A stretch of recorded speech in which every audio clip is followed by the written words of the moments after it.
guys, GameBoy3800 once again, and today, something a little bit different. Today is going to be a review of the Traxxas Summit. MT 10 scale, or 8 scale, something scale, whatever. It's a huge vehicle, as you can tell. This is Traxxas's, flagship off-road vehicle. And I'm just going to do a quick overview and show you some footage of it driving. So, I guess with the controller up here, it looks pretty standard. Forward, reverse, steering, steering trim, and then multifunction with menu buttons up here to figure out what this does. There's a switch up here that locks the differentials in different places. So, fully back like this is diffs are unlocked. That makes it good for steering and going on the road. The front locked makes only the front tires locked. And then forward, all locked. All the divs are locked, making it capable of going over some extreme terrain. And then this red switch on here is a gear switcher. Low gear, high gear. Low gear, it has 70-to-1 gear reduction, giving it incredible strength. And then I believe it's 20-to-1 gear reduction on high gear, making it go about 25 or 30 miles per hour top speed. Taking off the body, you can see it's got this XL roll cage on it, giving it a very robust look, appearance, and giving it more toughness. Although inside is white. I do not like that.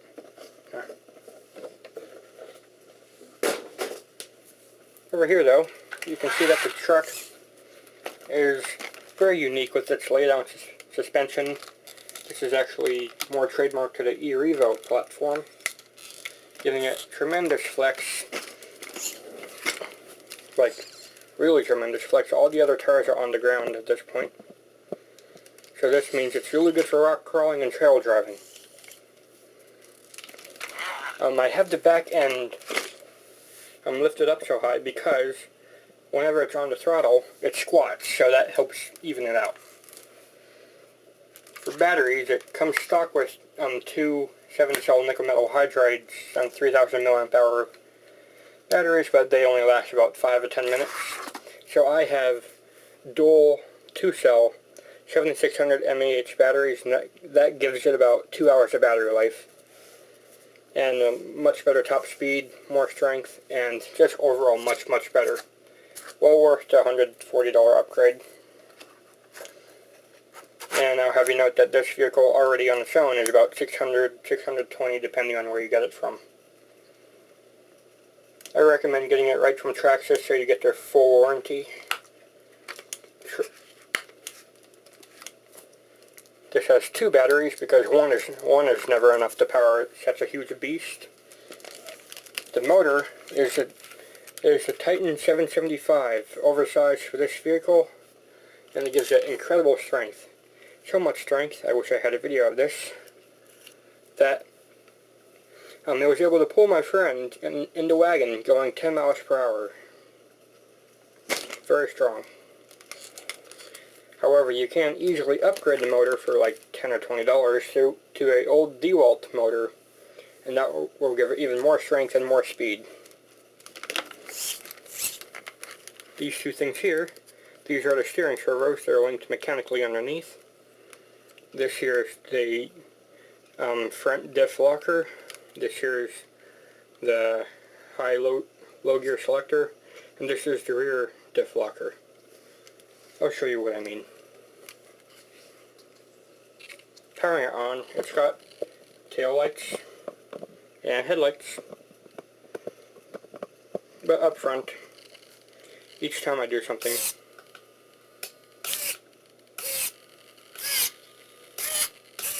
something moves. High-low gear. In low gear, it goes incredibly slowly, but gives it a ton of power.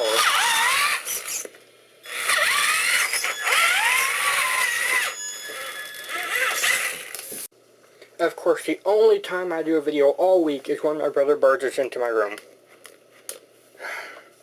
Anyways,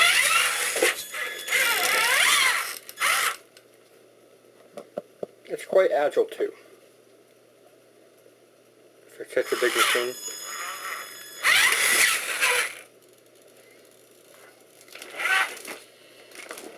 The tires are really good. They're very soft and can grip onto just about anything, but unfortunately, when you get them wet, water loves to stay inside them forever, and now the foams inside of these tires are damaged. And whenever it goes at high speed, they wobble. I need to get new tires. They're very good tires otherwise. They still have a lot of tread left after a few months of use. So yep. I suppose now is the time to show you some driving footage. So first up is going to be a race to show how fast this vehicle is.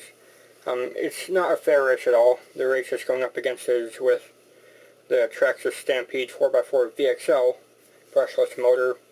It's running on a 7-cell nickel metal hydride battery to give it more of a chance, but it still flat out beats it, as you'll see right now.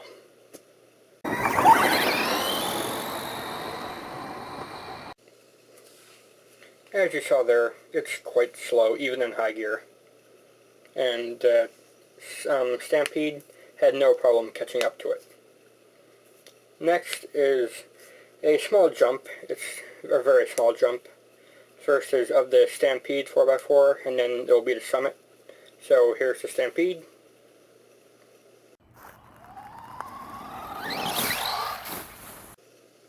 And now here's the Summit.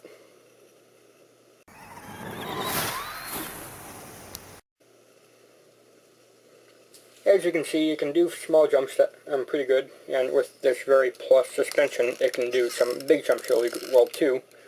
But of course, this is not a high-speed, high jumper type of vehicle. It's not meant to be. But it's good to know you can. Here's some more footage of it just driving around in the woods, just having some fun.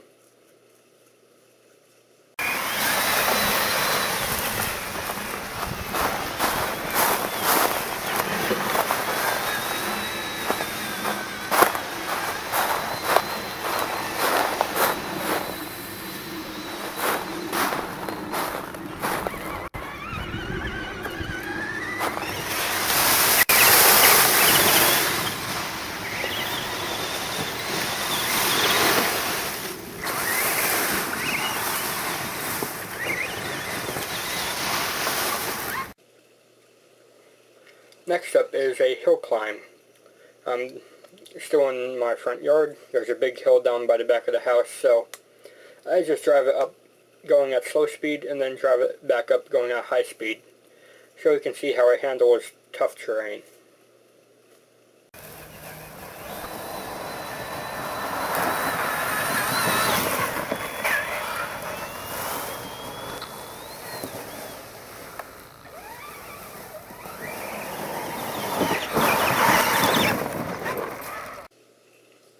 And now we're going to go down to the woods so that you can see how I handle going over some rocks and doing some trail driving. So here we go.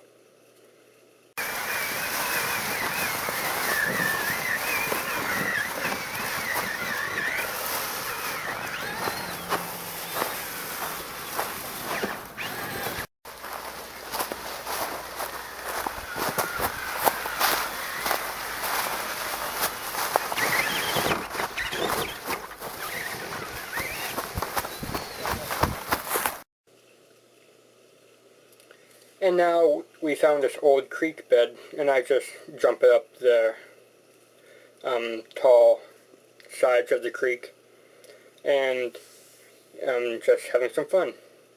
And it just gives you a little bit more idea of what this truck can handle. So here we go.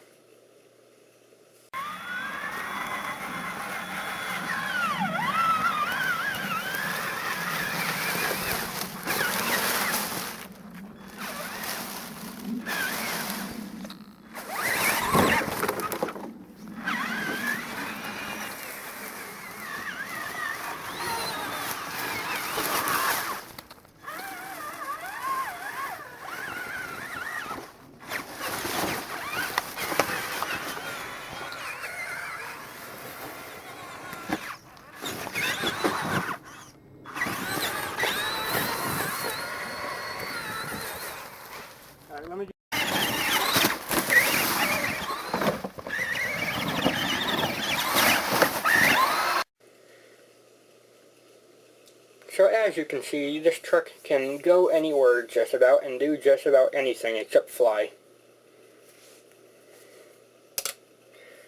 So, is this truck worth it? I think definitely yes, but there are a few things you need to watch out for. One, getting into water, because the tires will never recover unless you can, like, cut a huge gash in them and get all the water out instantly, but of course you don't want to do that. And secondly, I have had a few breakages on this, even with these axles being like half an inch around. This axle here has broken before. I have it right here. Actually, a screw backed out, and it did that. And it gave it 3-wheel drive for a time. And to its defense, when it was in 2- and 3-wheel drive, it still went over every other obstacle out there, so it doesn't really need to be 4-wheel drive unless you go over a mountain or something. So yeah, the screw just backed out and it sheared out. Shame. So I had to get a new axle, and this is actually what you should bring along with you on every trip, especially going way off-road. Just bring a little handy bag of all the most common tools in case something breaks. Have a few body pins and screws. I have a brand new axle here in case something breaks.